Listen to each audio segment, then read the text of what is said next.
4 p.m. sir. He is at a কোনো প্রোগ্রামে chair session করছেন. That's why he request. Yeah. So there will be someone from Vigyan Prasad. বিজ্ঞান প্রসাদ Aurobindo sir উনিও বোধহয় কোনো একটা মিটিং এ পড়েছেন, মিনিস্ট্রির মিটিং এ, আমাকে এইমাত্র জানালেন আপাতত। সো যেটা দেখা যাচ্ছে আপনি আর সীমা ম্যামকেই বলতে হবে। এন্ড উনি সিরিয়াসলি খুব ভালো কাজ করেছেন, আমি শুনলাম। আপনিও উনি একটা খুব ভালো কাজ করেছেন উমেন অ্যাটলাসের, যেটা সেদিন আপনিও বললেন। সেটা বেসিক্যালি ইট ওয়াজ মাই concept, women empowerment Atlas. Yes এবং আমি গেছিলাম ওনার সাথে, দিল্লিতে গিয়েছিলাম বলে দেখাও করে এলাম। তো আমার খুব ভালো লাগলো এবং আপনাকেও হ্যাটস অফ যে এরকম একটা আইডিয়া আপনি ইনিশিয়েটিভ করেছেন। আমি সেই জন্য আমি ওটার উপরে কিছু বলছি না, let her speak on that.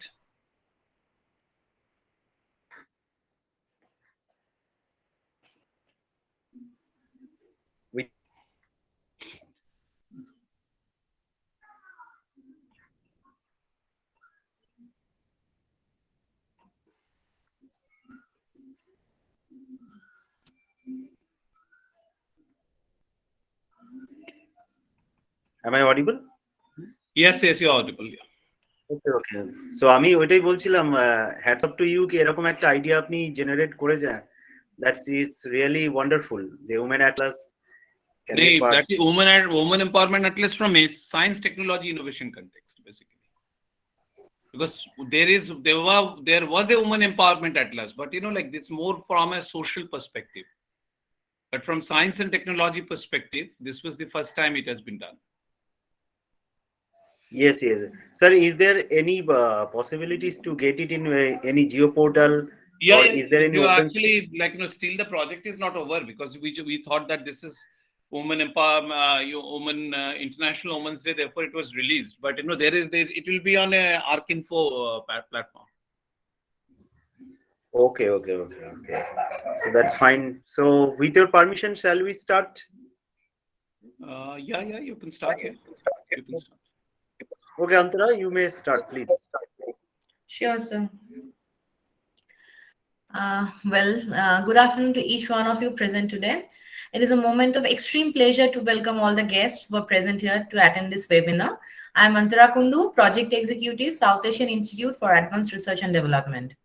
On behalf of the institution, I convey my regards to all the delegates, speakers, and the guests for presiding over this one-day national-level brainstorming session on science, technology, and women empowerment in the context of India Vision 2047. This event is jointly organized by South Asian Institute for Advanced Research and Development and International Institute of Geospatial Science and Technology. I wish this seminar enlightens us all.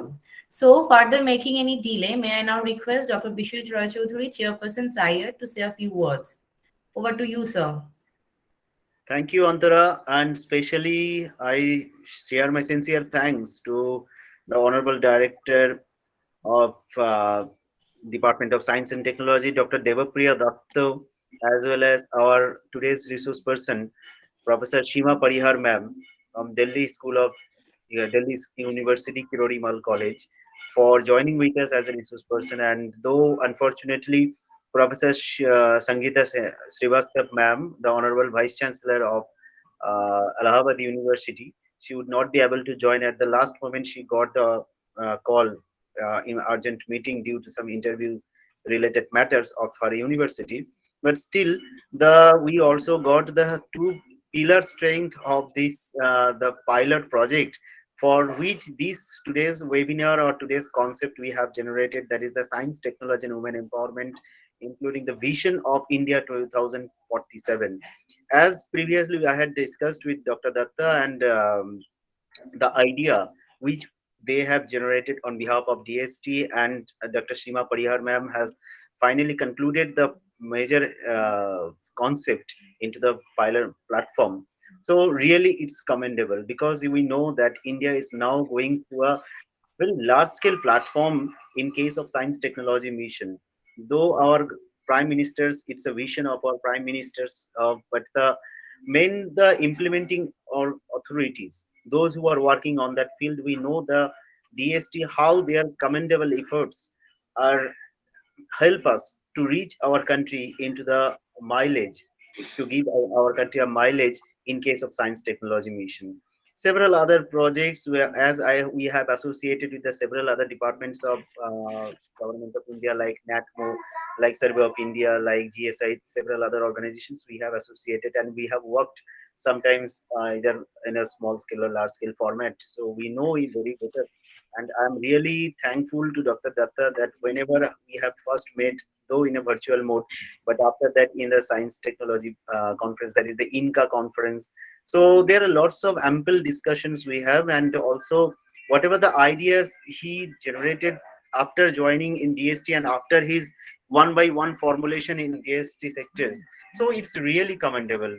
And today's science technology right now entering into the in every aspect, and not only that, in case of women empowerment, with the idea, the application of science technology in different sectors and women empowerment sectors, even the atlas sectors, and we have even cyber GIS sir has, or I had remember, I can remember a lecture of cyber GIS of sir in Inca during that time. So we know, we can't imagine how far GIS, remote sensing technology, along with other science, AI, machine learning, these kind of technologies has got a tremendous impact into our society. And obviously during that COVID period, as we are entering into a new world, that is the new normal era.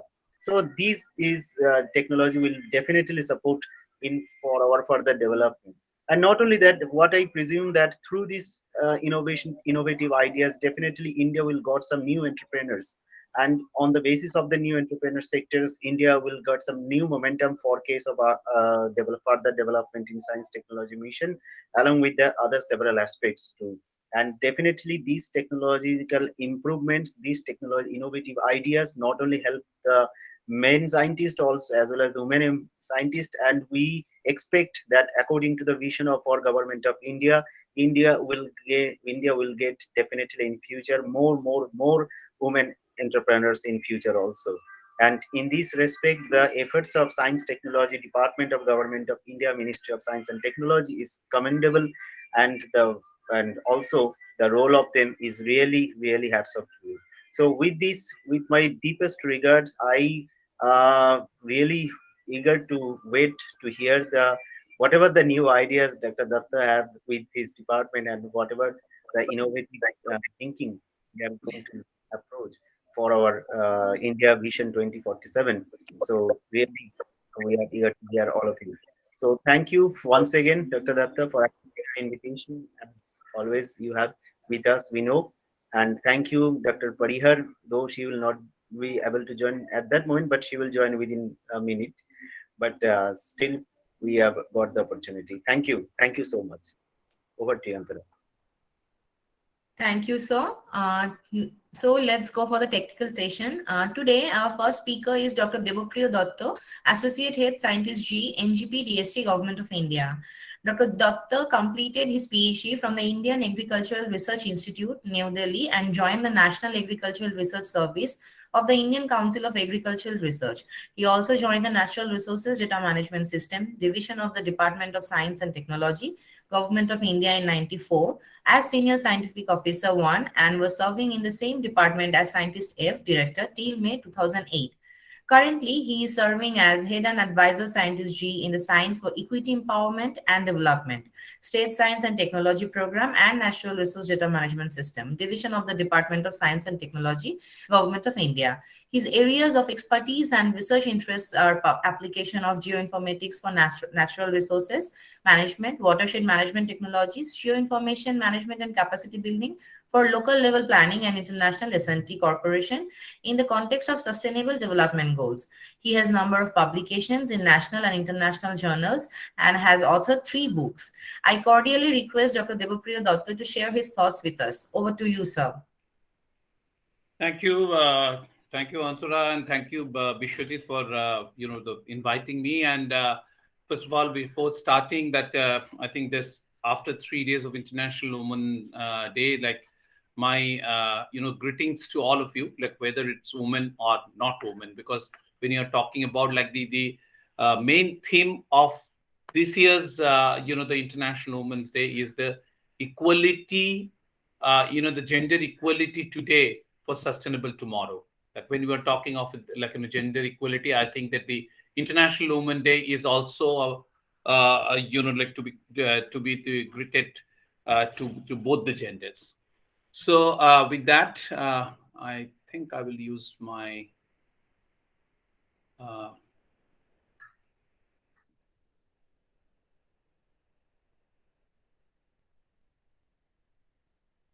is it visible?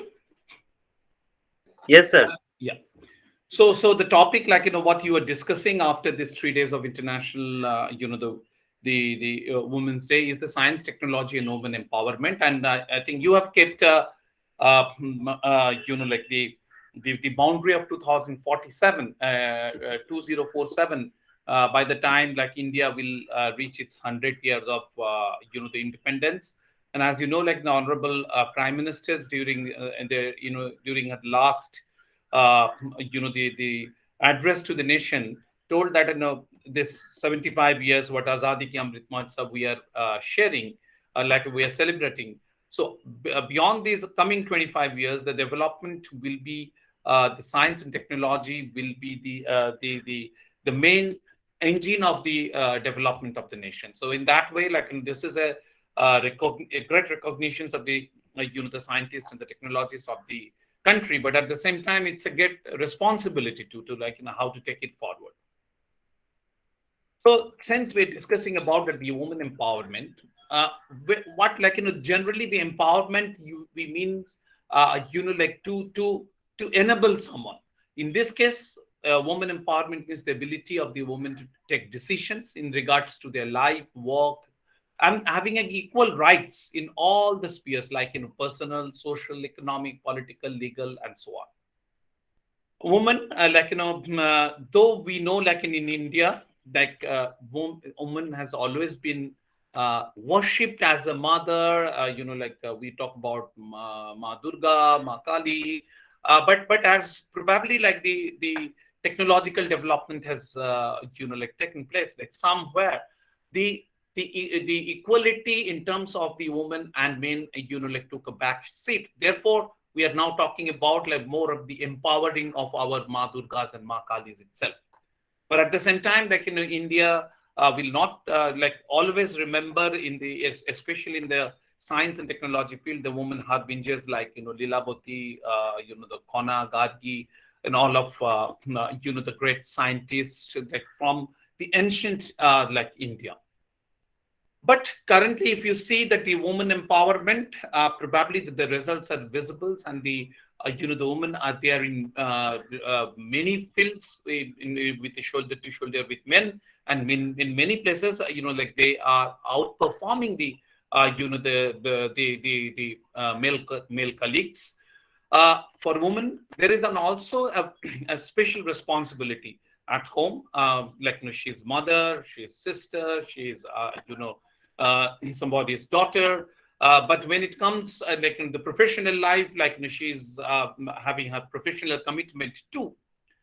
So the whole country's the woman empowerment is the like is a major you know a major initiative for the nation building, because this equity and the inclusions, unless and until both the gender the participate in this nation building in the equal capacity, equal footing, I think that it's not only the economic but also the social development. It's always have a conflict, and I think the world over, as you are seeing now, like the whole world is going through a difficult time, and as you see that the like the women in many places basically they are getting affected by the different social issues. So this are the time that where we should more pronounced and talk about the women empowerment for the equity and the inclusions.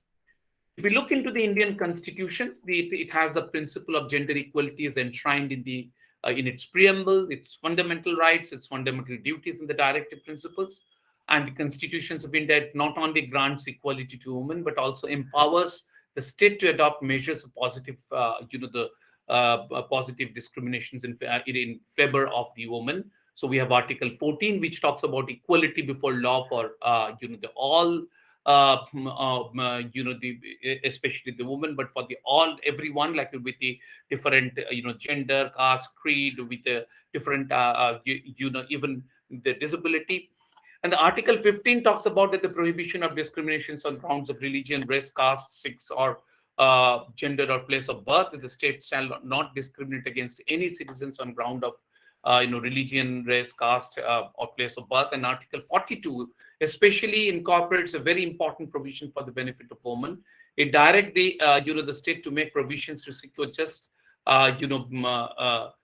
securing just and human conditions of work and for maternity relief. Like, and as a result, you see that the government has taken the special initiatives for that. Now, looking into the women in science, if we look it into the the global picture, globally, women make up 33% of the researchers in science, technology, and the in the innovation. As of 2021, there are 59 Nobel Prize have been awarded. 59 Nobel Prizes have been awarded to the 58 women. Like, that means one woman have been awarded twice. The unique Nobel Prize laureates include 885 men and 58 women. So you think about and 25 organizations. So tiny proportions of the women are awarded with the most prestigious prizes in the science, technology, and the engineering and the mathematics. The field that, as you see in the Nobel Prize in Physics, like in comparisons to the 219, only 4 mathematics field medal, like out of 59, only 1 Nobel Prizes in the medicines, the 224, only 12, and in chemistry, out of like 188 male versus only a female. So like world has much to do to the to bring in the equality in science and technology. If you look at in the ratio of the men to women in science versus non-science careers world over, this is a National Science Foundation's data of I think 2017-19. It talks about like the discriminations you see here in the science and technology is more pronounced than the non-science field. Just a minute. Just a minute.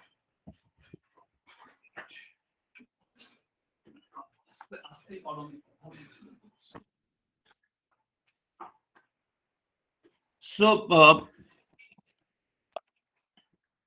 now coming to in the Indian context, what the government of India's the initiatives it has been taken. That if you look it into this the Department of Science and Technology, like which is the apex body for the science and technology in the country, we have this though the government of India as such for the gender equality have many the schemes from the Ministry of the Women and Child Development, like Beti Bachao, Beti Padhao, or Ujjwala, or Mahila Shakti Kendras.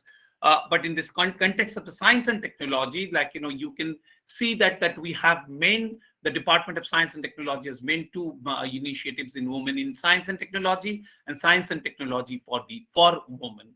So in women in science and technology, like it is the main divisions which runs it is the called Wise Kiran, like the full form is Women in Science and Technology, Knowledge, Involvement in Research, Advancement through Nurturing.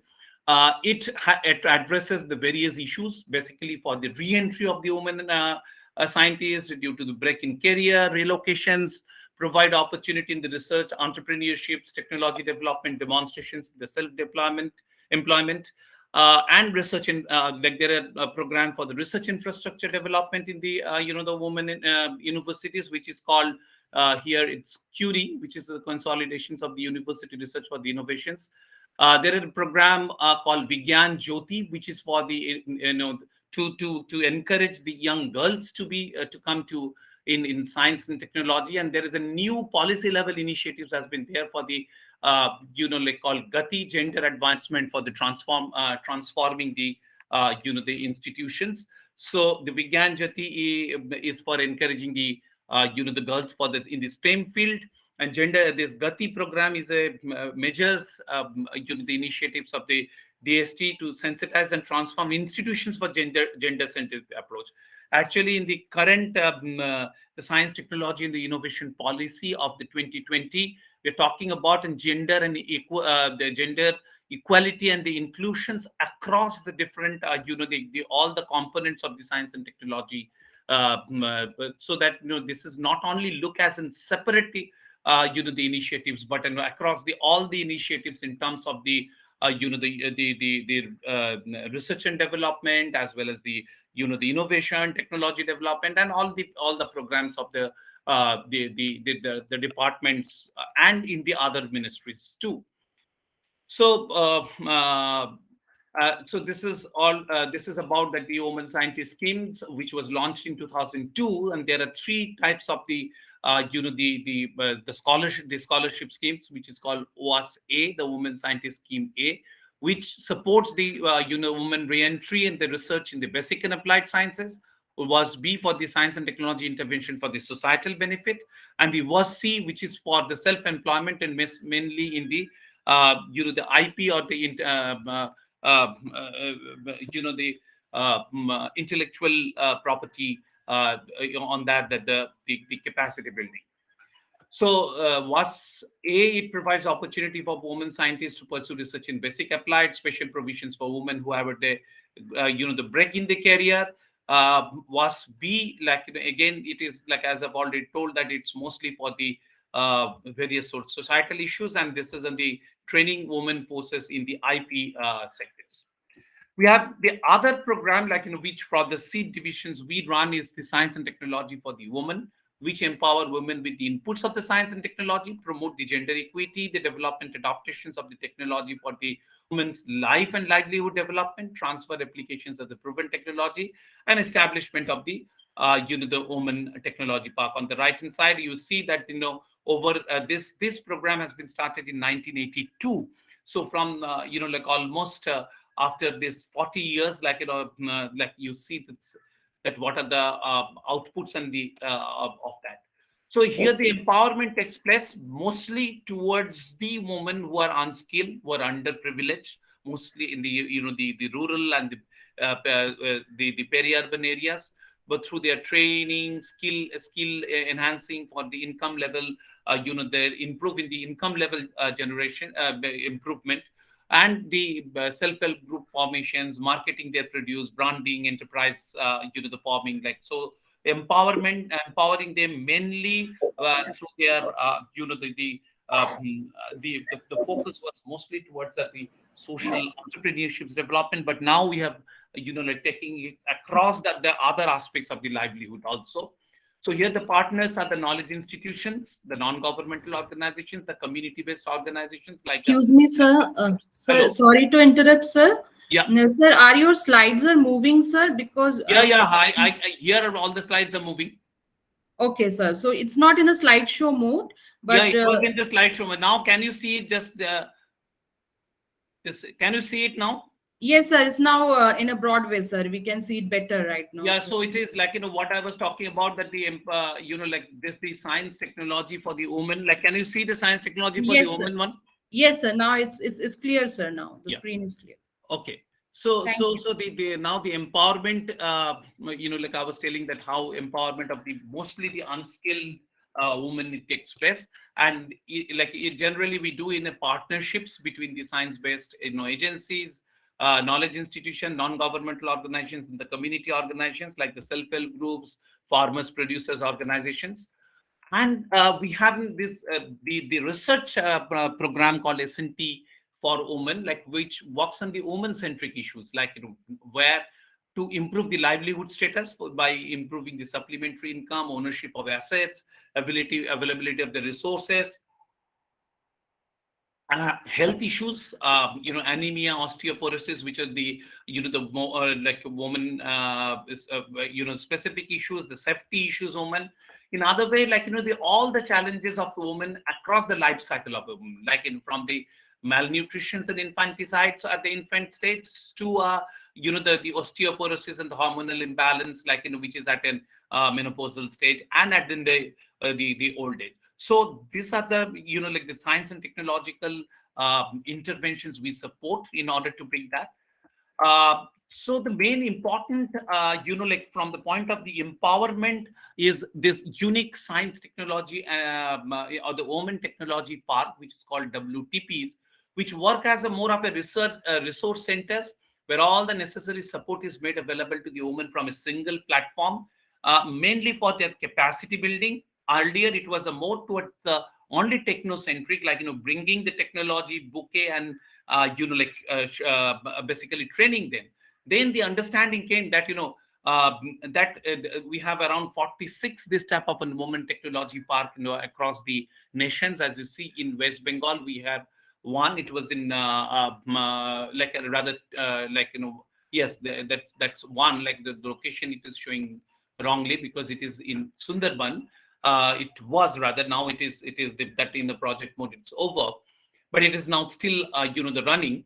And the idea here is like, as Vishay, Dr. Rajadri were talking about, like what the new ideas we can take it for this 2047, because initially it was a more often technocentric, bringing the technology and like the training them and expecting that there will be an improvement. Their improvement will the result in a higher income. But the understanding is that only the improving the income, it doesn't improve the life and livelihood. You have to look into the life, the livelihood system total, like their health, basically the woman health, their education, their access to the the energy, access to the technology, access to water, access to even the children's health. So all of these things, if you look at it into the a total livelihood system, and in the context of a system, any system has a weakest link. Like suppose the stunting in children, or the low anemia in a woman, that itself is an weakest link in the livelihood system. And there is the strongest link, because like in a livelihood system, always there will be a strongest link, because they are anyway they are living their life. Many cases you will see that they have the artisan's capacity. Like take for example, like Krishnanagar, the toy making in Krishnanagar, so that itself, or the local knowledges, local wisdom. So how science and technology can come and really strengthen that. So that's the way, like now the whole WTP, or the Women Technology Park, is being in the modified, so that we not only bring the technology for demonstrations and the capacity building, but we bring it for the livelihood system's weakest link improvement, and its strongest links like yeah, improving or utilizing the strongest link for having the the social entrepreneurships development. So that as a result, the science, technology, and innovations can bring the higher level of the efficiency at the livelihood level. For example, you will see that if you see that the total agricultural system, women, basically the rural woman has a specific role. They work mostly at a sowing stage, or the pre-sowing or the sowing stage, and then again at the after harvesting stage. So if you bring some technology which is not of like relevant for the other for this component, it is of no use for the woman in the the per se. So similarly, you will see that the many cases the woman, in case of a woman who are in the coastal region, you'll see their role is mostly after the fishing is done, sorting of the fishes, and sometimes in the the drying of the fishes. So the technology needs to bring to help them in those aspects, so that like those aspects of the woman centric livelihood can be developed. So understanding this, we are trying like in all these WTPs, the training and capacity building, what has been done to make it as a national skill qualification framework compliant, so that when these like 3 years, 5 years after that, the we withdraw, there are some the skill qualified women are available at a locally, who can basically be utilized for the local or the the state level welfare system, like state level state you must be knowing that the national rural livelihood mission programs are there, or state livelihood rural programs are there, and many state level the livelihood related programs are there. So this is the national skill framework, which talks about that the standardizations of the training in the there are currently there are 22 skill councils who decide about that they about that. So like as a result of that, this woman empowerment, what has happened? I will share with you like some of the examples, because just by like the theoretizing or telling that the like programs, it doesn't really give the convey the message. So the if you see these are the some of the examples like where the as per the alternate livelihoods of the women, like where to bring them in the higher the value chain, so that their the income level can be improved with the introductions of the technology. These are some of the examples, as you were saying, that the value additions in the non timber the forest products, similarly creations of the field germplasm bank for combating fodder shortages. Actually, here, though Dr. Rajendra, you talked about like in the geospatial, I'm not talking about geospatial. I'm talking about the other technology which are for empowerment. And I will come that where basically the geospatial can be a great enabler for that. Because all of these things, what you were saying as a part of the livelihood system, are based on the mostly based on the natural resources, like in and like how to identify that natural resources which is relevant for the livelihood system, and to finding out that the the weakest and the strongest link, and there basically the like our geospatial technology can be of big the help. So that this is an opportunity where you people can work with the community by using the geospatial technology, and can enable them in identifying their the weakest link and the shortest and the strongest link in the livelihood system. This is an example of the technology upgradations and transfer. Like as you take it from the laboratory, like you have to upgrade and transfer. This is in water conservation technology of the BCKV, like which has been taken on the field. This is an example like which of Vivekananda, Vivekananda Institute of the Biotechnology in Nimpit. There, the class 10 pass, the girls, they have been taught into the tissue culture, and how like the suitable the plant, especially the banana plants, which suits into that salty environments, can be developed there. That has been introduced by developing their capacity. So this is an example like where the livelihood systems, the weakest link has been addressed to the science and technology for improvement in the like the women's the like woman empowerment, for improving the the local livelihood system. On the other hand side, like you can see the biofertilizers of the the MSSRF like which has been done. Many of the post-harvest technology, as most of the women are involved in the post-harvest technologies, has been used. Like as you see that this technology has been disseminated to more than 5,000 women, and solar dryer. This has been adopted by the women self-help groups in improving their the market value and the efficiency as such. This is an example like where CSIR, CMCRI, and there was an like with them. A network projects in Tamil Nadu, Kerala, Odisha, Maharashtra, Gujarat, like where the seed wheat cultivations, and we recently had a the meeting. We have started a program called Take Neem. Through that, with interactions with the women, and really like they were sharing their story that how this type of an like activity, like where like as I was telling you, like in the coastal area, mostly the women are involved into the post fishing activity, but here they have an alternate livelihood by by growing this seaweed, which has a huge the market value in the the Asian, the nearby Asian countries, like where they use this as an the food, and that has increased their the income a huge level, and the next generations as now have a different level of the the life and the livelihood and the lifestyle.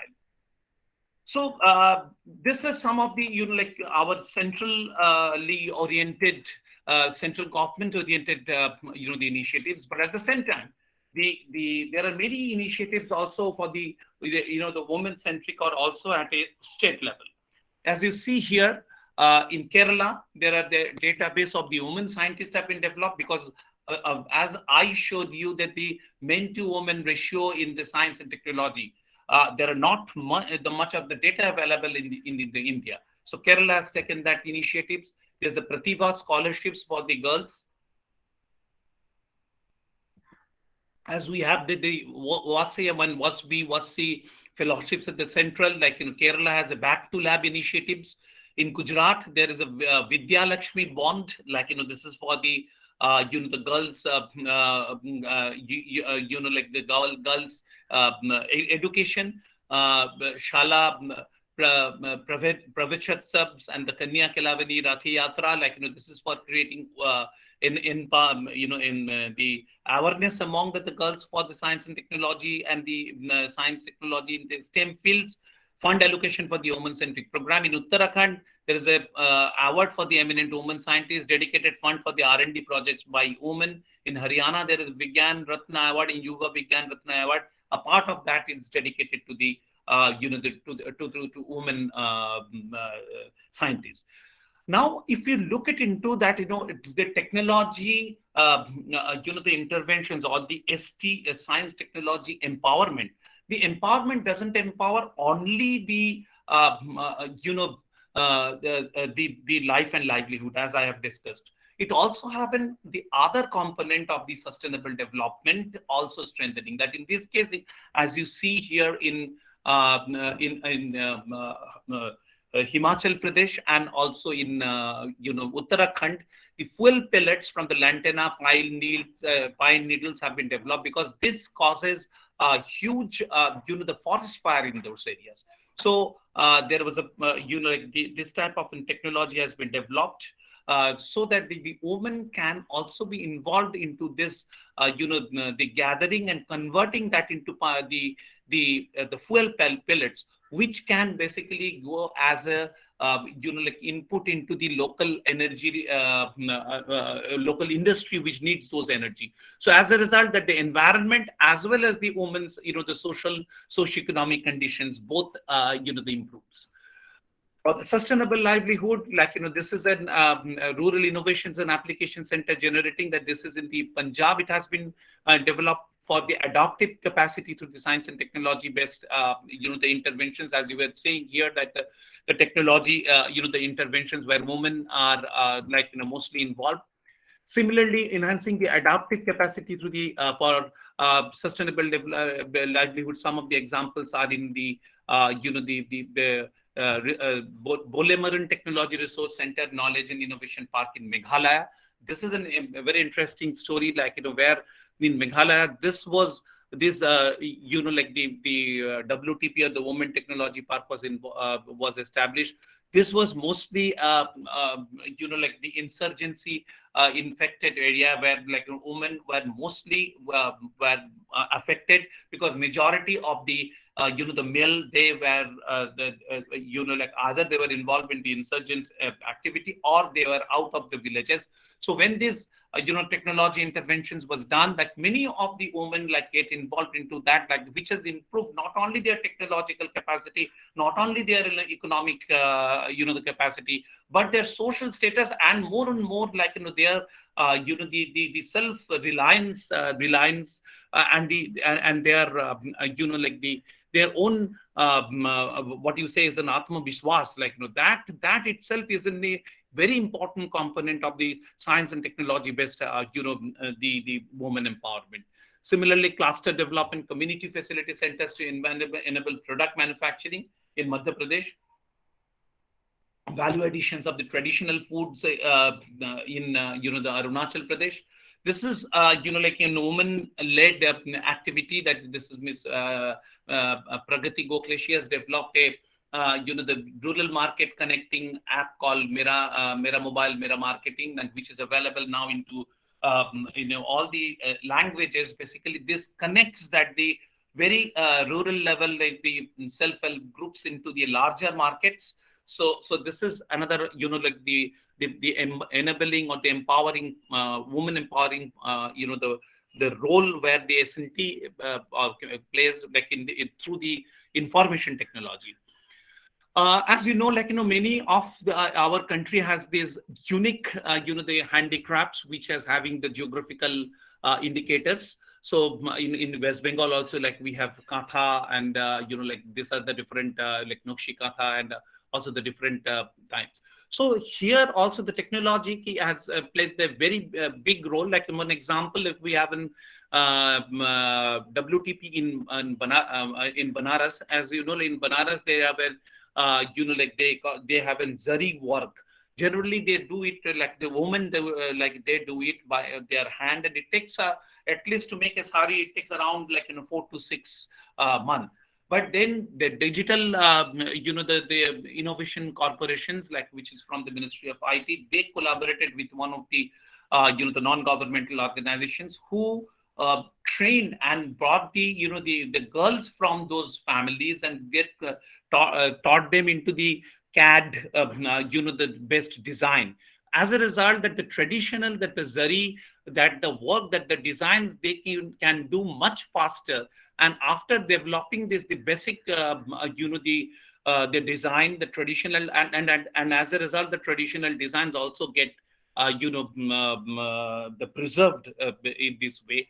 And then they go back to their home, and their, the fathers or the husbands, they make the, they then complete the saris. And as a result, like, which used to take an around 4 to 6 months to make one sari, now they can make it in around, like 2 to 3 months. So that their overall efficiency and improved, like, and their, not only their income has improved through the science and technological development. There are like also the innovative women health centric interventions, like this is in Mamta initiatives to reduce the avoidable child and mother mortality. That this is in a program supported in Punjab, like, which looks into the the menstrual hygiene, prenatal screening, and which has like this has been used during the COVID-19 period, like, when the when women were not being able to come physically to hospitals. So there are a lot of the initiatives at the state level for the women-led, the startups, as you see here, like in Gujarat, in Punjab, like, the science and technology councils, they lead this, the initiatives. And especially the focus at many of the states are to catch them young. Like, we have a children's science congress where, like, large number of girls, they take part. Like, there are the eco club, the e-learning centers, design labs, where, like, the girls take take part in a large number. And it is true in the West Bengal also. I think the time I have, like, around, I have spoken around 40 minutes. So what I thought that, like, this woman empowerment, what we are discussing about, right? Really what has happened, like, we to understand that, we have started a program, as I was telling, called Take Neve. What is, like, how technology has strengthened the neve, or the, the foundation of our the society. I would like to, share some clip from with it view, which will show you that how really the technology brings an empowerment into the in the woman empowerment in general.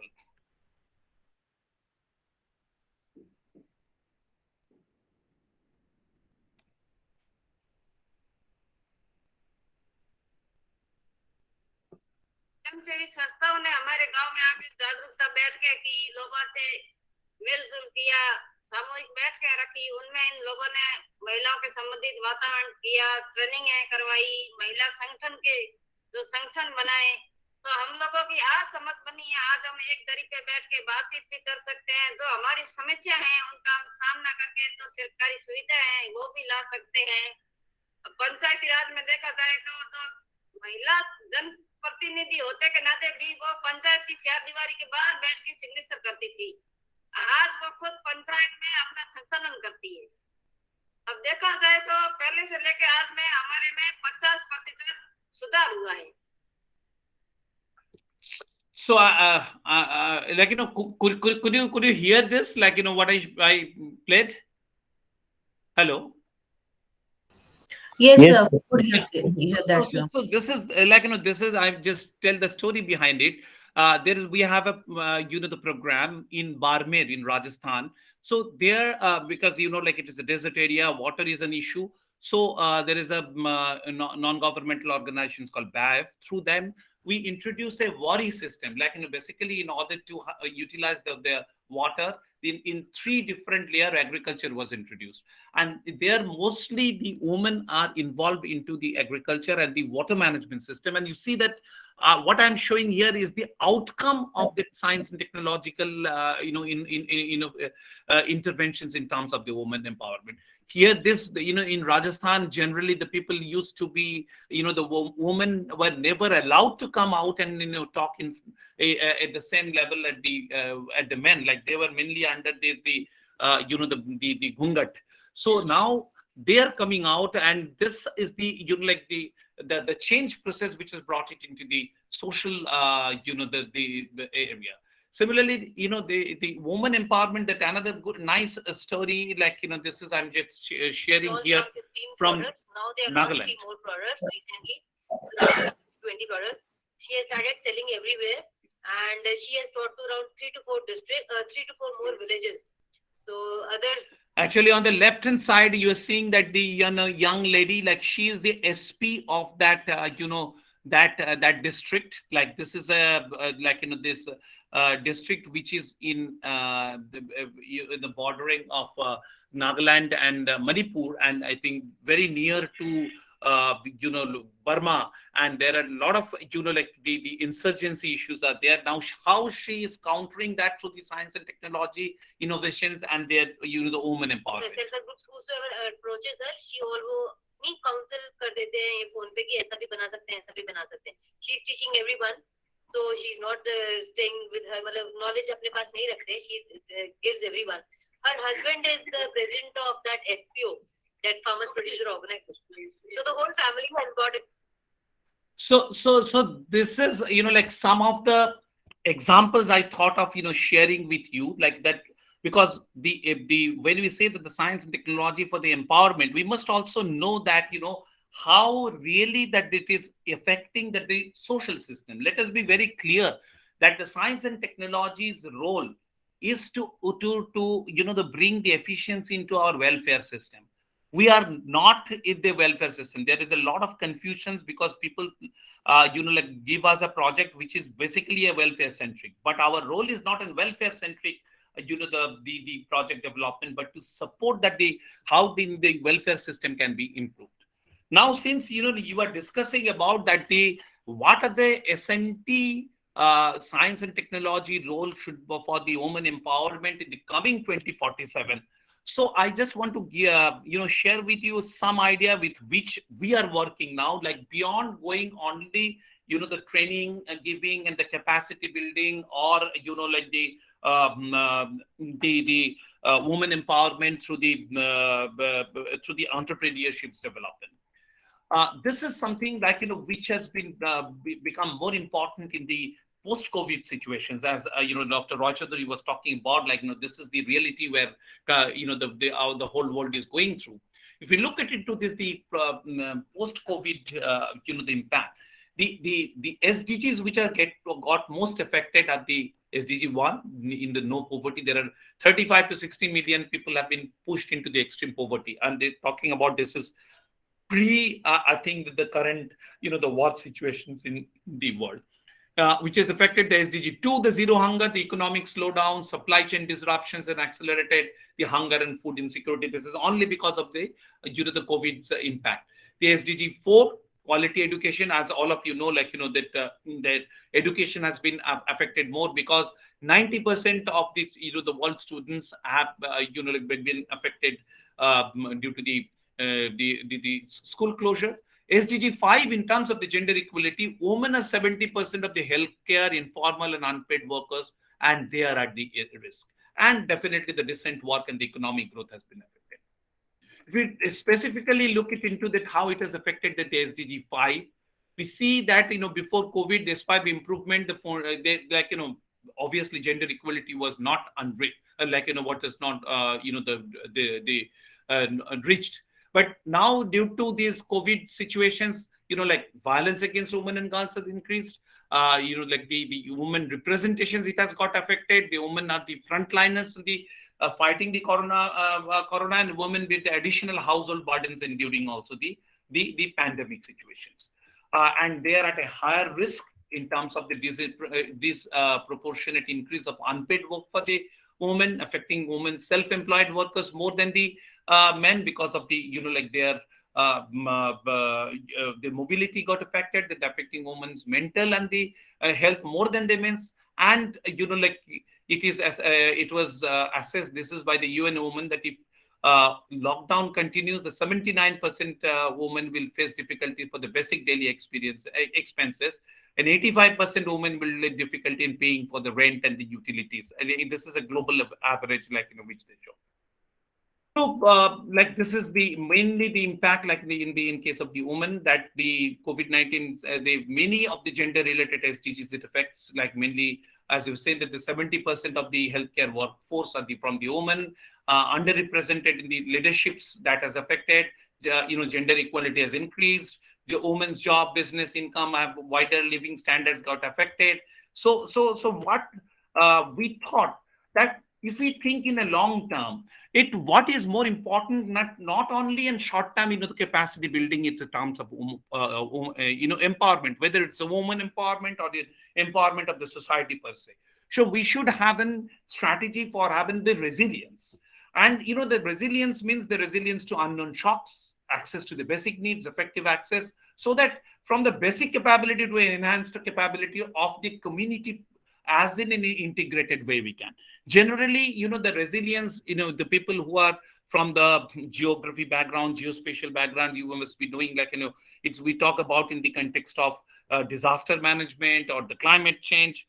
But the concept of the integrated societal resilience has been there, and this we are trying to follow here. And in this context, we have come out with a community COVID resilience resource center, the concept, which is objective of science, technology, innovation-based intervention to supplement various other initiatives of prevention, protection, mitigation, response, and recovery, so that at a pre-COVID stage, there is that type of those centers, which will be mostly into the within the community, will create an awareness, health supplement, manufacturing the low-cost PPE sanitizers. At a COVID stage, they will work as a supplementing the COVID management, not the direct COVID management, and also habitat and environment improvement. And the post-COVID recovery stage, mostly affecting the recovery, in the health, nutrition, education, skill development, capacity building, and the livelihood rejuvenations. So, this is the the model as you see here.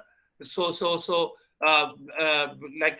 all of our this type of a platform, like Women Technology Park, or we have the core support group of the non-governmental organizations and the science and technology hubs for the SC and ST, and the other partners, basically they will work as a the pilot, the community COVID resilience resource centers with the state S&T councils. They will basically help in linking them with the other aspects of the government for the support in terms of knowledge sharing, data, science, technology, innovation solutions, systemic linkage, partner identifications, so that in a the community resilience can come in terms of prevention, protection, mitigation, response, recovery.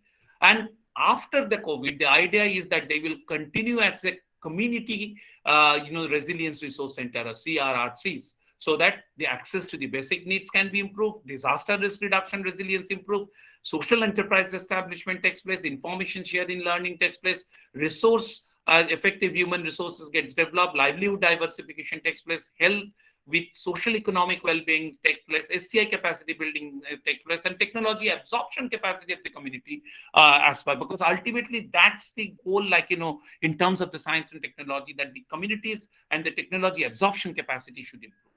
So this are the with these ideas, like we are now going with the community COVID resilience centers. Like these are our third thrust areas. We have like these are in the details, like what I have already discussed with you.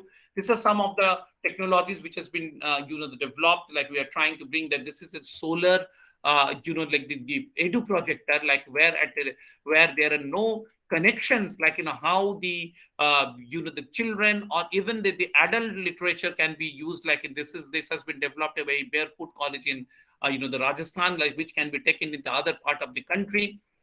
Similarly, this is one of the the non-governmental organizations in Calcutta. They have developed about the COVID severity score software, like how this can be taken for helping the ASHA workers in understanding that during COVID which patients needs to be taken to the hospital and which who can be treated at a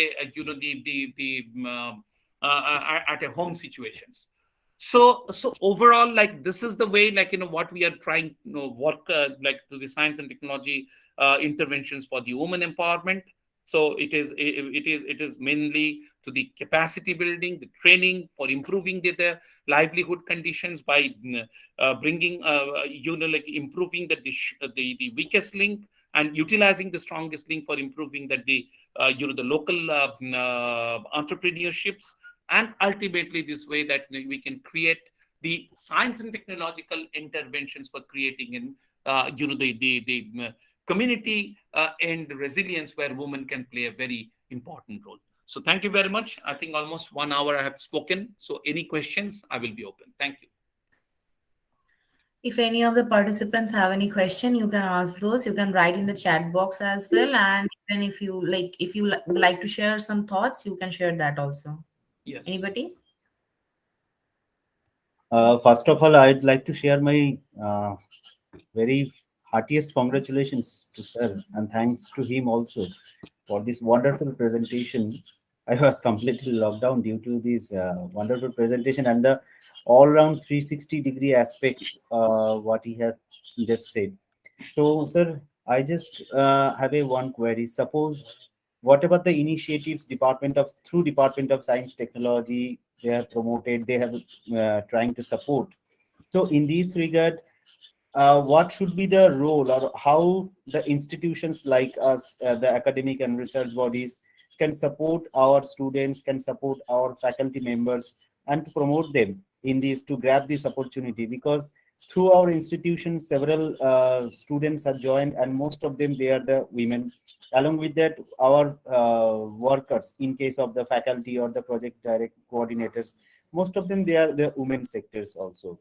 So in this respect, how we can also invite them, we are also trying to promote them in internship project, capacity building training, research according to the publication, even the course also.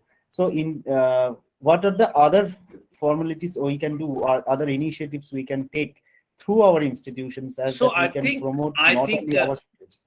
yeah, Dr. Rachaduri, like in response to your questions, I think your strategy should be like as I have presented, women in S&T and S&T for women.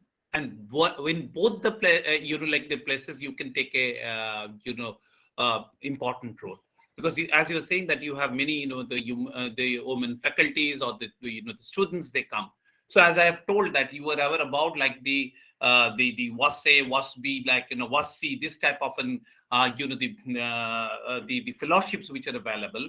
So actually, other than that, there are on this 4 days before the International Women's Day, the Honorable Minister announced that there will be industrial research fellowships and also senior women scientist fellowships and overseas fellowships for women. So these are the opportunities, because like my suggestion is this is the time from 2022 to 2047. You must have an like all the type of the experiment with the all the the destructive ideas. Because why you only think about like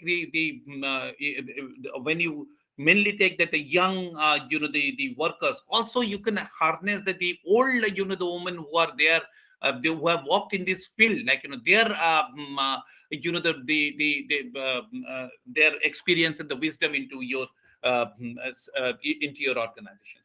Then you should find it out, like the knowledge what you generate, how it can become in the relevant to the different stakeholders. The stakeholders, it can be the government, the stakeholders can be the community, the stakeholders can be the non-governmental organization, the stakeholders can be the the industry. Because like in response to your questions in the strategy, in the fourth, the time has come that you should work on the cross bridge collaborations. Because like the time that only knowledge organizations getting project support, or only NGO getting project support, that time is changing. So even in our many of the programs, we are looking like where like the knowledge organizations with a field-based organizations, with a non-governmental organizations, even sometime that the social startups, because social startups are a new the entity who are doing exceedingly well by bringing the technological advantage. They have the they have an advantage of the technological strength, but they have the disadvantage of the community link. So the non-governmental organizations, the social startups and the knowledge organizations, they need to work together and can come up with the project ideas where the community can become the real stakeholders. Because the time has come, like from the you will see by the 2047, the way it is going, only knowledge will not be enough. You need skill, you need experience, you need wisdom. All of this needs to be looked in together as a continuum. Yes, thank you, sir. And hopefully, we are trying to do on the same line as you have suggested, and already you have guided in previous day also. And you will be happy to know that through our whatever the courses and training modules we have conducted, most of the capacity building, and that will be completely industry oriented. And through these, our students already got the opportunities to apply their skill in industry level, and industry level are very happy to get our students. So thank you. And I saw that Mr. Shudip Day has a query. Shudip, can you please ask it?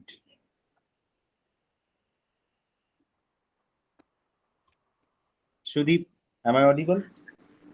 So he has written it in the chat box actually. Yeah, Mr. Okay. Yeah, I Shukri. can see here. I can see here. Like, how do Okay. we achieve gender equality globally?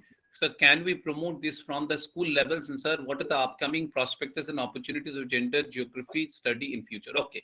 Sudeep, like I was telling in the if you see the globally, the science, technology, and the innovation policy, this gender equity and inclusion is becoming the important aspects, integrated aspects. Earlier, it used to be looked into one component. Like, therefore, you have asked about that the gender geography in the study. I believe like the gender geography is not a the or the gender equity and the inclusions is not a the singular thing. It is an integrated thing of all the developmental processes, and that's the way that the gender equality is being looked at globally. We are thinking of having in the equity and inclusions the cell in all the the knowledge institutions as well as the academic institutions, so that this becomes an integrated part of this the total knowledge landscape. So I think that the few, like as you was asked here, the gender equity and the inclusion shouldn't be looked as in separate the study till now that we have what we have looked into. It should be a part of an integral part of your the developmental process itself.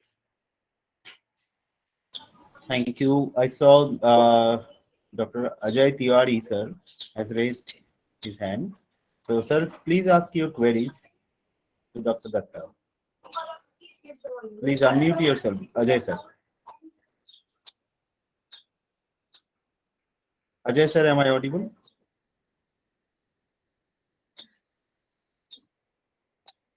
Dr. Ajay Tiwari. Sir, please unmute yourself.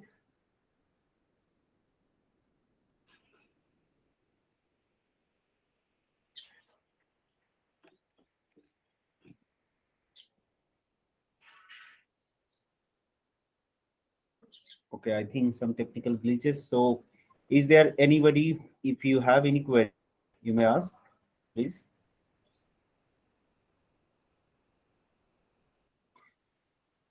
Sir, one more question I would like to know that in case of the considering the climate change issues and all that, there are several technological innovations that happen, like EV technology is coming soon. And in this respect, suppose if any, I'm asking on behalf of my institution, suppose any student of our institution or any other institution would like to start up on EV technology, and in that case. So in that respect, whether science technology department or any other government organizations can support them to initiate that startup technology, or is there any Actually, like mostly all the ministries are now giving that startup support in their own area. So okay, if you see, like what you're talking about in the climate change in these things, the Ministry of the climate change and the Ministry of environment? Environment and Climate Change, they are supporting number of the the startups. Yesterday, the evening I was in the India Habitat Center. So there is a big, Mhm. I saw in the exhibitions outside. There's well, mainly the environmental startups like over there. So there are many the opportunities. So mostly like from the Department of Science and Technology, that we are technology agnostics. We do not like differentiate between the different technologies. But as you are asking about, and specifically climate change related these things, I think the Ministry of Environment and Climate Change, they can support in this type of startup development. Okay, and recently I have visited the expo that is the conducted by Vigyan Prasad and in Vigyan Bhavan and also Jawaharlal Nehru Stadium. There are lots of initiative I have taken from it. So thank you, sir. And Seema ma'am has joined already. Dr. Seema Parihar. Yeah. Thank you, ma'am, for joining with us, and very good evening to you. Yeah, I So think you have just to give a link, like when yes, Professor yes. Sima is there, like I was talking about like the SDG 5, and all the SDG 5, like any SDG, as you know, like it needs the disaggregated data. And we in the country, like we were really dearth of that the data, not only in the context of the SDG, the estimations, but also in terms of the national program and the project development in that context. And that's the reason, like the concept of the women empowerment atlas like was developed, and what she and along with the NATMO has the implemented, it was released by honorable minister that on the day of the international the women's day. But still a lot of things need to be done, because Simaji, many people are asking about how I can access it. So probably we have to think about of a the digital book form, as well as the, as we thought about as in a the geospatial form, in a geospatial form.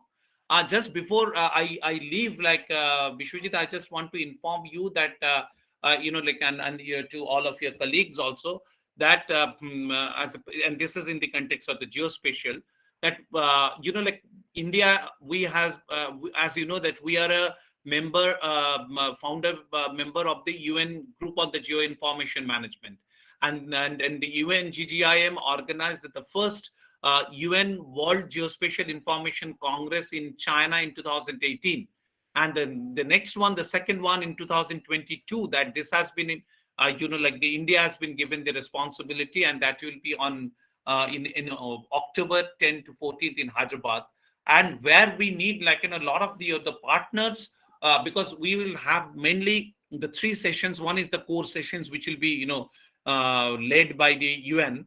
We'll have a the exhibition sessions, which will be mostly the industry led. But what we are thinking about as sessions of showcasing India's vibrant geospatial ecosystem. So they are basically like you people, like one of them is basically the women empowerment atlas. Definitely that's on one of the product we are going to showcase. And the focus, what UN wants to bring this in this type of second UNWGIC, are the youth and the disadvantaged sections of the society. So in this context, like you people can think of like how you can be partnered. Still we have Sure, sure, sure. around 7-8 months, so we can work together. we will be more happy to participate. And you please share the detailed brochure whenever it will be any kind of brochures or any link will be there. I will definitely try to join on behalf of our institutions. And actually, we are organizing the many pre-event in different cities in the eastern region. In the it will be sometime around May, which Professor Biplab Biswas from Bardhaman University is doing. So probably you can be in touch with him and can find it out, like how you can work with him. Sure, sir. Sure, definitely, I will talk to you.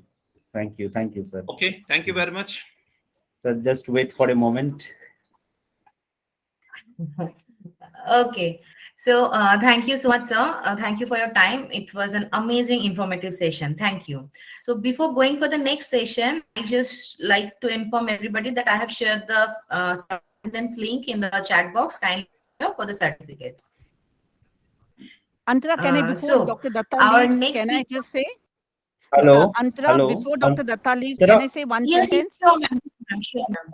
Thank you very much, Dr. Yeah, Datta. I think sure. for all of you, the ones who are present here, somewhere I feel that whatever we want to do for anything, whether we are thinking of the 100 years of India, or whether we are thinking of tomorrow, or we are thinking of gender parity, or we're thinking of parity of any kind, disadvantage, or having youth along with us, we need people from every domain to get together.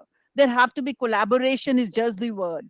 And Dr. Datta is the one, who I feel is one person who I would personally like to thank, who understand technology, and you also understand that how collaborations happen, and who's also one person who's approachable. So that's something I think. So we need that energy to go ahead, and in case if we actually want sustainable development goals to be implemented from our side, and we can take this world as forward. Thank you, Dr. Datta.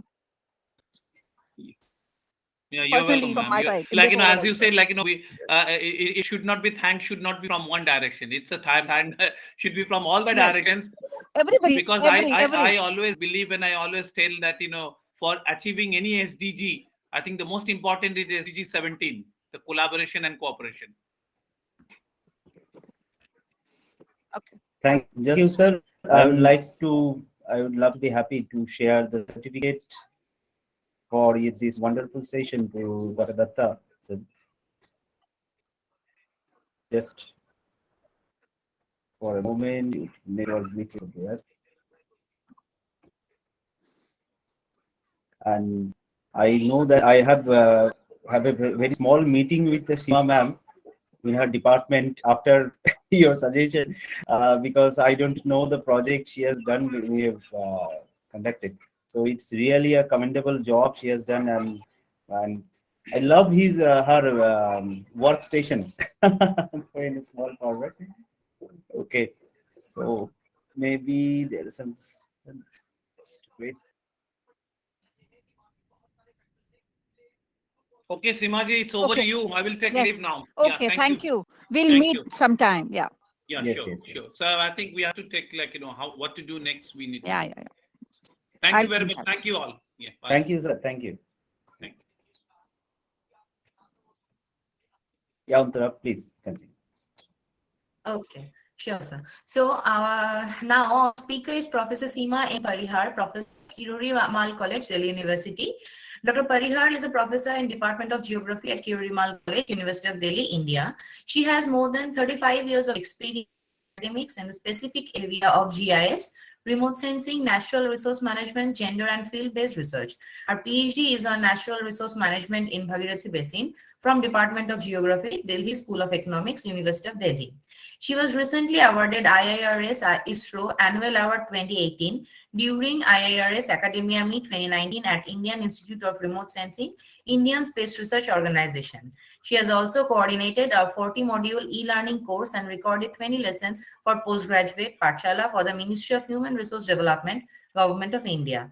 Professor Parihar has also been a speaker at 125 plus national and international programs and panel discussions on gender, women, and various geospatial themes, tool and related technologies. Also, she has been a certified trainer of trainer and resource person for the national workshops on the capacity building of women leaders in higher education facilitated by UGC. She has been a principal investigator or project director of 14 research projects sanctioned by national and international funding agencies, including two series projects, Gender Atlas of India, a Geospatial Perspective Series 1, and Gender Atlas of India, a Thematic Perspective Series 2, sanctioned by the Ministry of Women and Child Development, Government of India. She has also contributed many research articles in national and international publications and has 7 books to her credit. I request you to share your thoughts with us, ma'am. Over to you, How ma'am.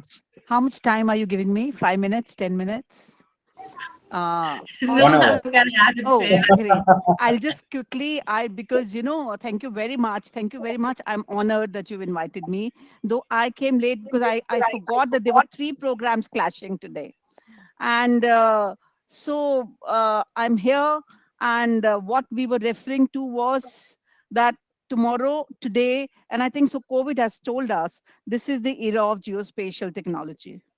This is the era when we all have to take every decision location based. Till whenever Jack Dangermond used to speak, he was always saying location and geography matters. I think so today is the time when everybody in the COVID started using geospatial technology inadvertently, whether asking for Uber, Ola, Zomato, whatever. So I think so there's so much to do, but what I'm going to speak is something that's closer to my heart. Recently, what Dr. Datta was mentioning is that my Women Empowerment Atlas of India Science and Technology Perspective has been just released on Women's Day, and we have to take that forward, where we have taken 300 plus gender disaggregated data together, and we are wanting to have a journey. But giving that time, I would like to now, can I show my screen? Can I show my screen? Can I Yes, share ma'am. my screen? Please share. Okay. Please share. Okay. Sure, ma'am. All right.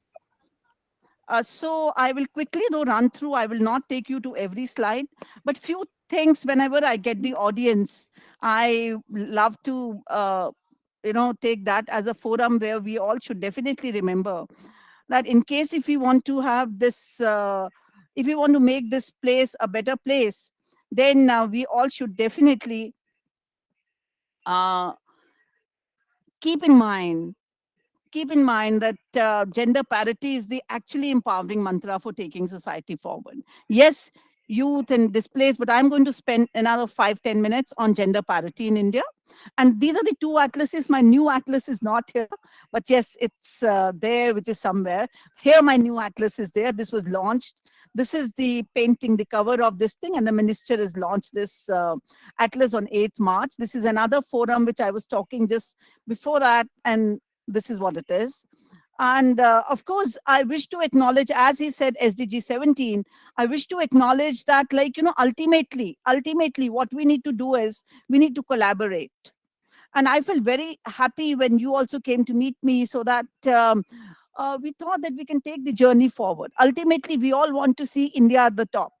If we want to see India at the top, we have to be very clear that there are few indexes, few statistics which is being played at the global level, which should not be the one. And that was the whole agenda for my present atlas also, which was just launched on 8th March.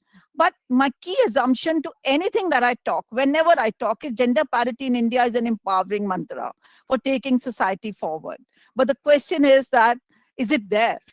Do we have gender parity in our hearts of hearts, or patriarchal structures are still something, which are just there? Gender equality is achievable. Gender identity is expansive. Mainstreaming gender is not this thing. And I'll show you some data insights for my present day also. My key question is that, yes, we may all talk about gender equality and parity, but are we actually understanding that? In case if we are understanding, and we are techno-savvy people, and this atlas, I tried to give that answer. Then why in this gender gaps report, which is their global gender gap report 2021, my India, the gap has widened to 62.5%, or why I am located at such, the bottom 20 in that 156 nation report index? Why am I at such low level, in the global this thing? Why? That's where I want each one of you to come together, think about it. that why that happened whenever there is a global index, why sometimes, we are at the top, we are at the top, or we're in a better position, and sometimes we're in the low in the position. Please, my request to each one of you, the ones whoever is making anything, that of course out here in this particular slide, which I'm saying, that global rank, 1 is Iceland, 2nd is Norway, 3rd is Finland, 4th is Sweden, Ireland, and so on and so forth. Out here, I'm not showing you this slide only to tell you that, we are just not there. But please start using your analytical tools, thinking about the indexes. The moment we want to have, I always, in a lighter tone, I tell in my class, Human Development Index, in case if somebody wants my India to be at the top, they remove child labor as a variable. And when they want India to be low, they remove the other variable. And, there's a story behind, so all these things, it's not that the world is doing great. In case if I look at this slide also, it's not that, even nowhere in the world, you find that percent of women in the company's board of directors to be more than 50%. France is the highest, is 43.4% women. And even these are the countries, only 1, 2, 3, 4, 5, 6, 7, 8, 9, only 10 countries where one third or 33% or more women are directors. So the world over, this problem is there. 20% are only these nations. Then why? What happens when you are drafting an index, or when you're calling my country? And out here also, in case if you find India is somewhere India is 13.8%. So we are in that, you can say that top 40 countries or top 30 countries which are just saying it. And we also have today great schemes which are there. But the sad part is the world over, gender needs attention. Women needs attention. We have to change our mind. We have to say, in case if you have a look at it, this is something I'll just take 2-3 more minutes. Women perform 66% of the world's work, produce 50% of the food, but earn 10% of the income and own 1% of the property. Why there is a disconnect? 66% of the world's work, produce 50% of the food, earn 10% of the income, and own only 1% of the property. What is it? So, and you may find that still, we may talk about equality, we may talk about parity, we may write 3 or 4 chapters on gender mainstreaming, but is it happening? 59 countries have no law against sexual harassment and work. We are way ahead. We have frameworks from so many years. Our constitution is the one that giving that security to women. So that's something, which is definitely there. In the world scenario, in case if we have a look at it, we find that everywhere you're not finding the same color. These maps are the ones which are indicator of the fact that there lies patterns which should not be there. Yes, we, of course, one thing is there that we do not understand do we understand gender? Do we understand, or we still look at, from the binaries? I'm not going to that thing today. I would just like to tell you that, first of all, any solution to any problem, if we want to make India a better place, we have to think in our mind that our women that is there, women who is there is the one she's safe. And you can work and, you still find that, this is one, in case if you look at the women in higher education or anywhere, you all may just look around. I do not know how many of you are there here in this forum. Today we have 83% of the women who are toppers, university and higher education. But when it comes to being vice chancellors, we only have 11.3% women who are vice chancellors. And the ones who are vice chancellors also are the ones who are, out of that, 6% are women universities. So even visualizing data, what I'm trying to, in this short span, we can have, so what goes wrong where? Yes, gross enrollment ratio is improving. Everything is happening. But then what is it that we should definitely need to work forward? Sometimes we feel that, sometimes we feel that, the problems are there, problems are there, and it's because, like, women are not getting enough opportunities. My question is not of getting enough opportunities or not opportunities. Maybe sometimes I also say that sex ratio and all that is low. It's got nothing to do with education. But yes, education is one factor. Education is one factor which definitely uh, make a place which where can who can think of way forward. Today we have visualizing tools. Today we have visualizing tools. We have visualizing framework. But what is it that pulls women back? If I showed you that much, I only showed you only for this slide. Let's contextualize. Let's always think that whatever we think, we want to make this place safer place for women. But the sad part is 1 in 3 women are the ones who are either sexually assaulted, physically assaulted, and we have so many rapes around which are there. I'm not going to show you the film and all that. No, sorry. No. Yeah. So, but what further saddens is that, like, I always say that this is the latest NFHS data. I'm not asking you to read data. I'm just quickly taking you to the inside of that. Even we have data of the spousal violence, which is there. NFHS has given us, of course, as Dr. Datta also was wanting, biggest thing, even what's written in SDG is that there's a lack of data, lack of gender disaggregated data, lack of data for that matter.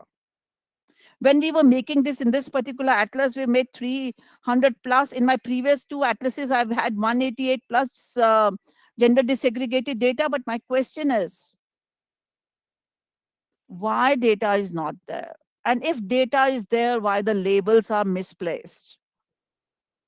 But the good point about this particular map, which I want to show you, is that some of the state data is going negative also. Some regions are improving too. But again, we have physical violence, we have we have all other violence which is taking place, and this is something that really disturbs me. This particular slide actually disturbs me, so I see to it, in case if I get 5 minutes also, I want to show you. This is NCRB data.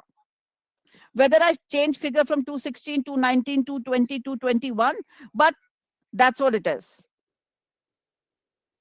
More than 97% of the cases, more than 97% of the cases which are there. And even in case if you have a look at it, only 1.5% rape cases are committed by strangers. All 98.5% of the reported incidents of rape were committed by those who were known to the survivor. Isn't it sad? Isn't it sad? And this is the reported data of NCRB. And we all are talking about, like, and of course we all know it. They are who are they? Who are these people, the ones who are doing it? Families, friends, neighbors, employers, live-in partners, fathers, and and besides that, of course, the cases are unreported. I'm not going to go into that. Domestic violence is another reality that's there. And we have this because of low self-esteem, low income and all that. I'm not going to go in that. There are a lot of risk factors. There are community level risk factors. There are society level risk factors. And what we need to do is that, what we need to do is that this is something like, I just wanted to, I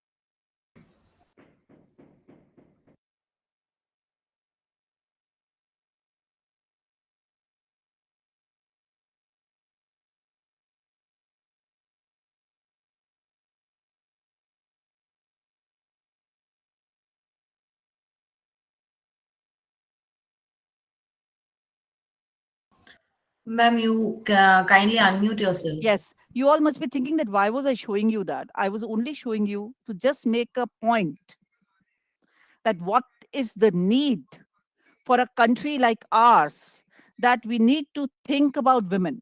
We need to think about gender. Today, technology is there. Today, tools are there. Today, visualizing tools are there. Today, there are experts with data.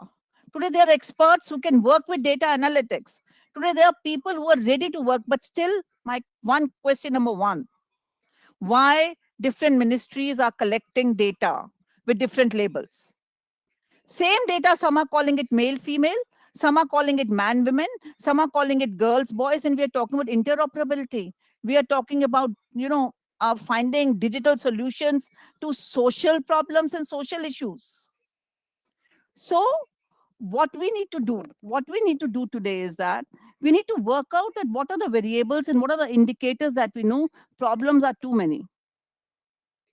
Our spaces are not safe.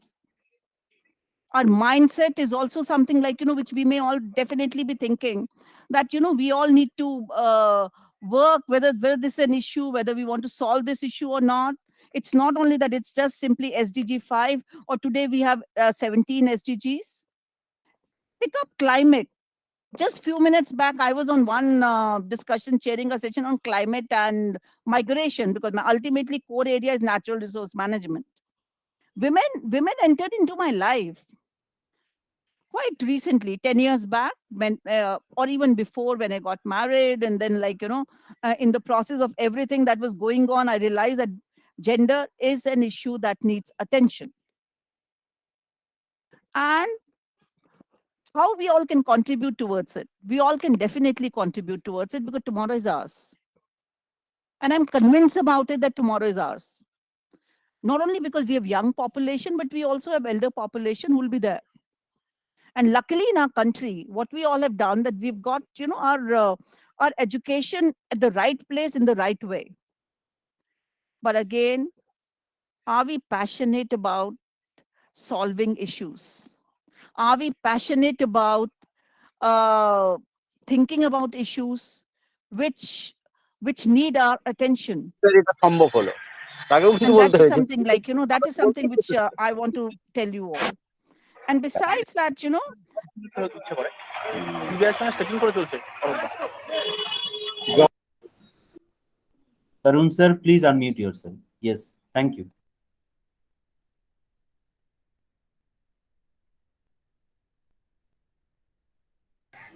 Ma'am, please unmute. yeah, sorry. Yes. Today, most important thing that I want all of us to do it, jot down the problems which are there.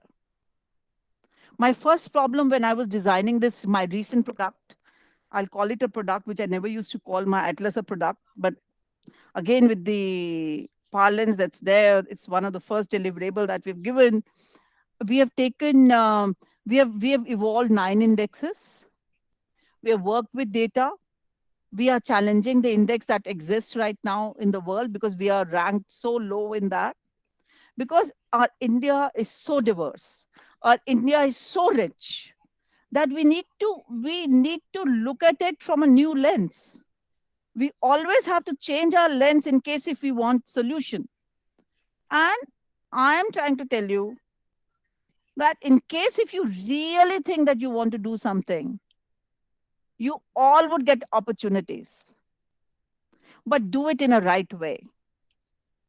NCRB data pains me. NCRB data pains me for a number of reasons. I always thought, till the time I looked at that data very closely, that my homes are safe, but they are not safe. Do we have safe spaces, or do we have private and public spaces at different time period behaving in a very different way? Natural disasters, climate change, all these things are, of course, working havoc, which we just cannot do anything about.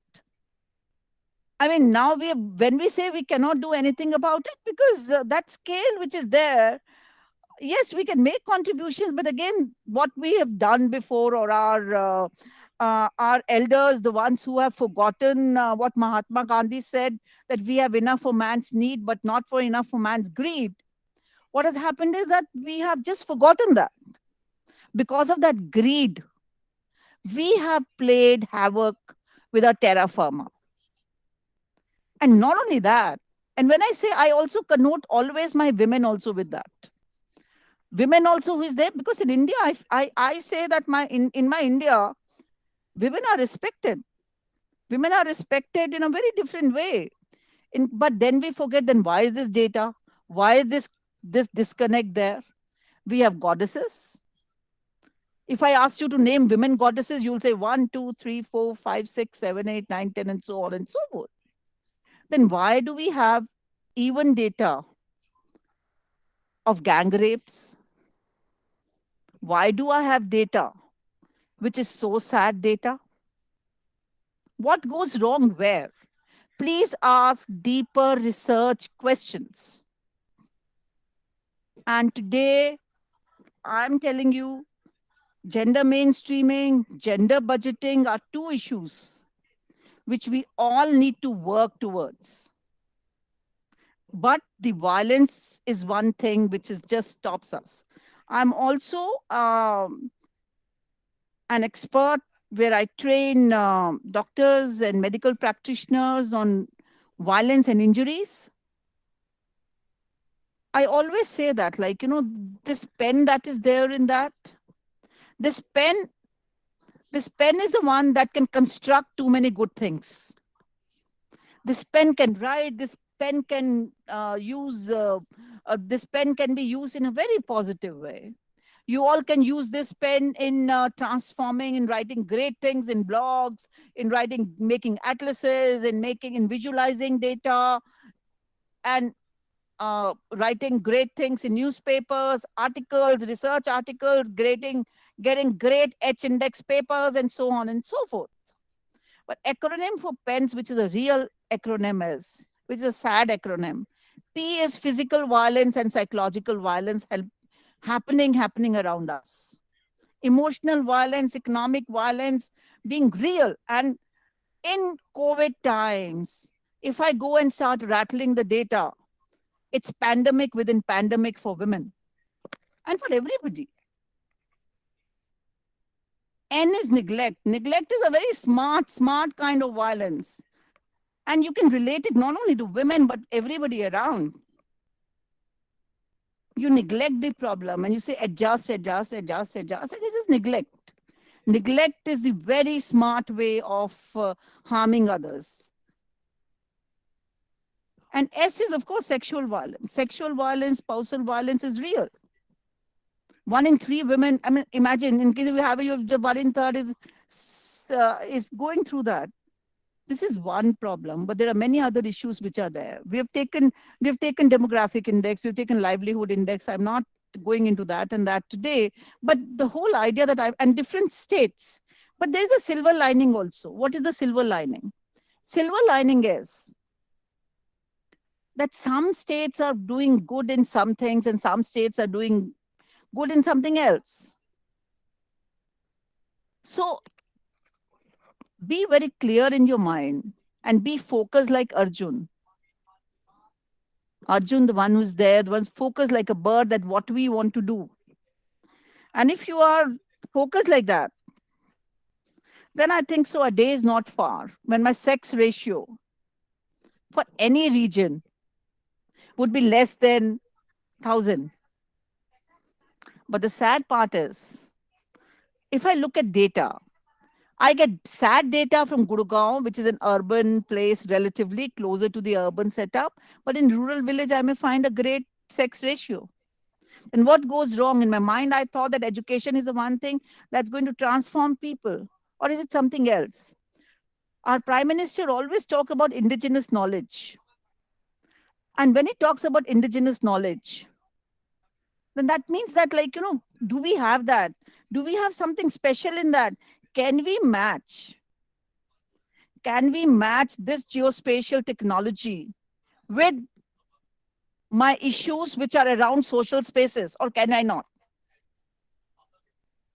My request to each one of you, the one who's here, student, young, elder, whatever. Think of a problem and your technology should help that problem. And that's something what is there.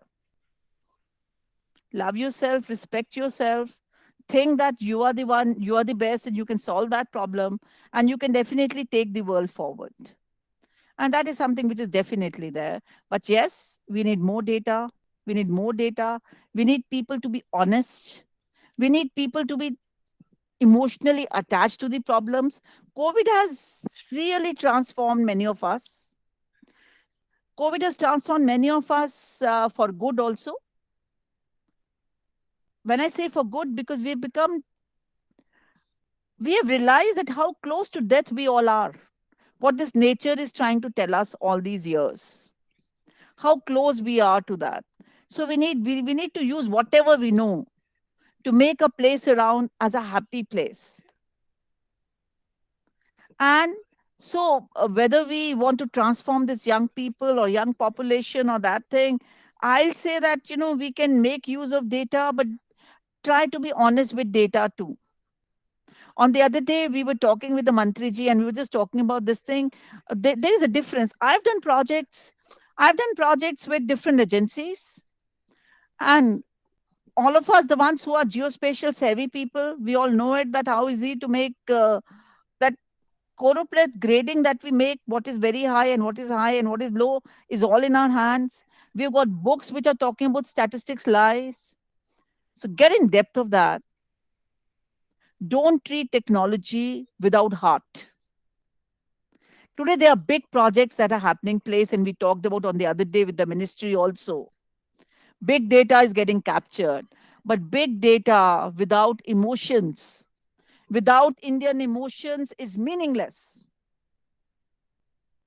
And that is something we need to capture. We have this technology being used for natural features, physical features. But do we have this technology being used for real social problems? That is my question mark. When for the first time I approached Ministry of Women and Technology, or Ministry of Women and Child Government of India 2015, GIS was not there for women. Women were all total social scientists scenario. Women has got nothing to do with GIS or technology and all that. Unless and until we are talking about the STEM fields, and STEM field is more people get into technology, more people should use technology. I'm not saying that. I'm saying science can bring happiness in the minds of women. That is something which is so very important. But so I got a small project from Ministry of Science, from Ministry of Women and Child. It was a small project, and then they liked that project. Then they gave me another project, which was where I made geospatial, Gender Atlas of India geospatial thematic visualization, where I added and I made 188 plus gender distinct. They like that. I'm just trying to tell you, each one of you, whatever small opportunity you get, whatever small, make use of it. Courtesy that only I got this as an invited project from Department of Science and Technology. By that time, I had become smarter, and I said, no, I want to have a collaboration with NACMO because the boundaries was changing so often. And now we are just thinking, just talking, and now we are working on something else. And I'm thinking of my collaboration with your association now. I'm having those ideas in my mind. On the other day also, when I met you, I thought that why not? That is the whole thing. And it's SDG 17. We also always, I love to say that, like, that's something, but it has to be an honest collaboration. You're not hiding anything from anybody. But the problem with me is people lie with data. Problem with me is that, in case if I'm doing WHO project, which again I'm doing, my ongoing project is on WHO, where I'm collecting data with the help of telesurveyors, and I'm making, because all my learning and my technology and my collection of data has also transformed in the last 2 years. Going and collecting data is different. I learned different tools. Even for this project, I thought, let me do the WHO project so that I learn what are the global ethics. Then I got into the respect framework and I started working on that. Until many years back, when I was the only girl, I am from a 3-sister family where women are special. But the moment I got, so then you realize that, like, the things are changing and we all need solutions. So please love yourself, think of others, and remember, many times Mahatma Gandhi was never my favorite when I was young like you. But today Mahatma Gandhi is my favorite person. Is my favorite person for one reason. Because what he says, make a lot of sense. And I want to end today's discussion. Some other day, I'll have my full-fledged professional lecture discourse with to do justice to the respect that you've given me. But today, ending with just one sentence of Mahatma Gandhi, if you want to bring a change, be a change yourself. There's no other way. And the other have to recognize that. Today, when so that's what it is. But yes, education is Dai Mantra, but also respecting and hugging people around is also something which is so important. Thank you very much. Thank you very much for inviting me. And I wish you luck. I wish that we all get together and make this, our country, a happy place.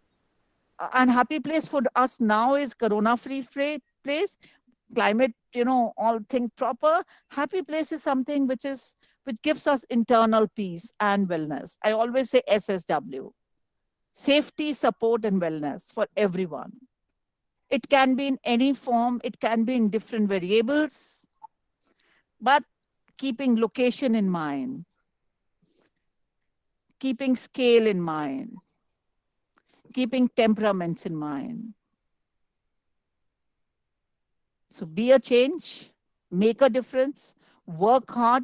There's nothing called smart work. Hard work leads to smart work.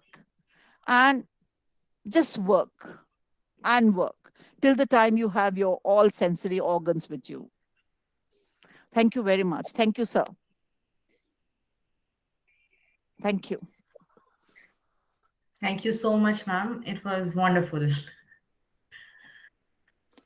Thank you. If any of the participants have any query or has anything in mind, you can share that.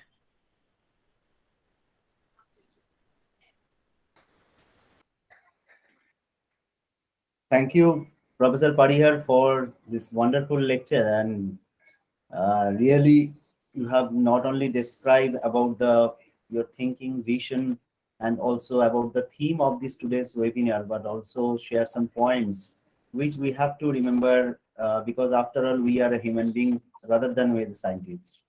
So on that note, it's really commendable. And also, I just wanted to know one thing, that before you have joined, Dr. Datta, lots of compliments he has provided on behalf of UNID. And the idea on the basis of which you have started the Women Atlas. So what kind of very advantages and disadvantages, I mean barriers, you have find? And what is your vision with this atlas that our scientists, next generations will be benefited through this? No, even present generation will benefit. Even when I was making a presentation there, see, first and foremost, sometimes it happens, there are things which are happening around us, but we don't want to visualize it. So this atlas is going to give us a real picture. This state is doing good in this state is doing good in bad.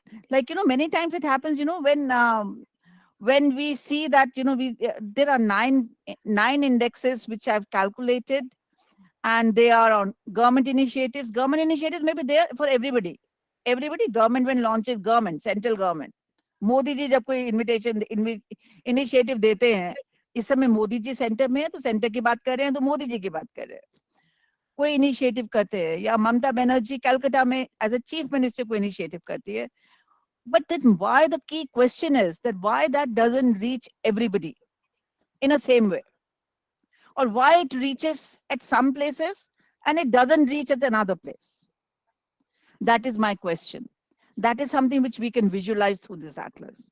Number two, you are a geospatial forum, and you are working with remote sensing, GIS data. Satellites, maps can lie. I can say, in case, visualize a map of sex ratio. If I want to say 800 and 900 and below, above 900 is a great sex ratio. My whole India will be there. Great. But the moment I think of gender parity as 1000, that's a social this thing, equal.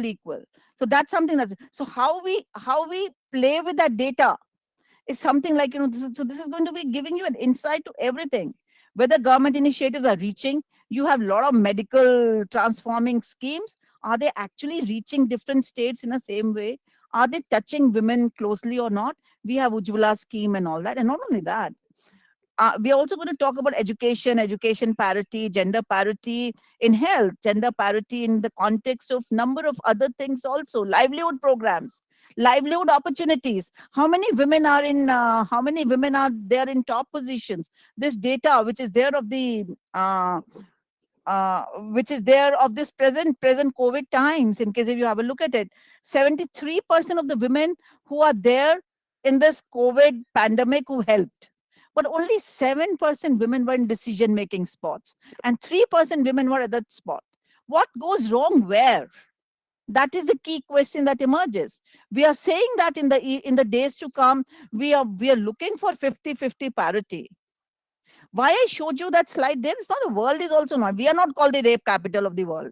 It's some other country who's called the rape capital. So whenever I go abroad and give presentation, they say India is not safe. I say your country is worse. We have to be loyal to that. But this is with data. That's what it is. So we've taken different parameters. We have taken 300 plus gender disaggregated data. We have looked with the help of experts. We have gone, but for the index developing, yes, we've now limited ourselves to states, but we've collected a lot of district level data. We have collected a lot of data which is at the which is also, like, as I said, through my telesurveyors. We've also evolved case studies. So in case if anybody wants to run a pilot somewhere, we only want to run one pilot anywhere. You can just you can look at that place and you can go ahead and have your pilot there. Now your question was different. Your question was what next. The question is what next is that, as Dr. Datta said right there, he is the one, and that's something which is there in mind too. We want to get into the digital mode, and but digital mode is not so easy. To get data in India is not easy. I may go and have a cup of coffee with NCRB top man because he was my classmate, but to get data in an interoperable way is not ready. We are not ready. And even the thing which I was saying in interoperability issues, there are issues. Physical science is very samajhdar. Science has become very samajhdar. For the climate change, you want to evolve a model, you can do it like this. Why? Because the terminology, ontology, everything else is just same. You have just one name of the species everywhere, pan world. But for social spaces, you have different names for everybody. For, as I was saying, your one ministry is collecting data man women, your another ministry the same data, same age group, male female. Other ministry is collecting data at girl boy. So where to, in case if so, then that means when you're making your program and you want that program, and then to top it all, in this federal structure, I love the federal structure of India. Federal structure, you do not want your country to look like this. So you have different different highs and lows in different moods. So we need to have all that, and so we need to have visualize a scenario. I want to visualize a scenario where I'll have everything digital going hand in hand whenever the data comes. I don't know how many of you are the ones who go to gym, but that cult, this thing, I want every woman, say Antara wants to find out whether she is empowered women where. So she puts all her data and that my program, and that in a space, it tells Antara whether she is empowered 50% less than this state or or not. And if you want to know whether how much, are these things. So I want to have my technology programming hooked that way. But from where will all other data come?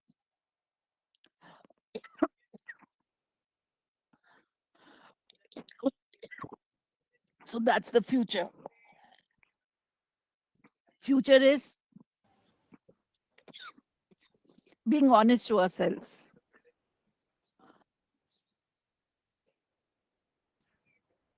Carry on, Antara.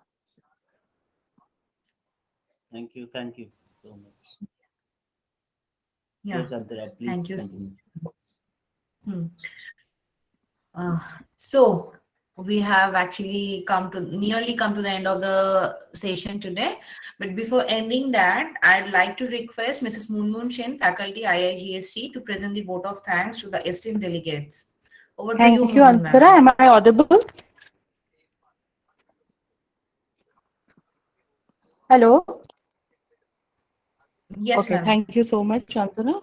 Yes, ma'am, Thank you're you. audible, ma'am. Thank you, and thank you for selecting me for this part of today's session. First of all, I should say that today's topic is itself an initiative for those who really wanted to contribute some work in this particular field of women empowering in technology sector.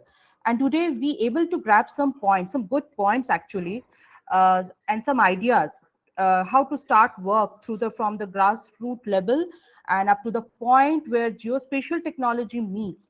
So today we feel privileged by hearing from today's eminent speakers. On behalf of SAIARD and IIGST, I would like to extend my heartily thanks to first of all our first speaker, Dr. Debajyoti Datto, Associated Head, DST Government of India. He enlightens in today's topic broadly and introduces us in different aspects of meeting women empowerment, and would like to extend our vote of thanks to Professor Seema Mehra Parihar, Professor Kirori Mal College, Delhi University, who shifted our focus to world level and shows a scenario, a real scenario of gender inequality, where the India is not an example. This is actually the worldly issue. And all about, I can say that we get some clear picture and we get some clear points about how to contribute from our service by our thinking, by using today's technology.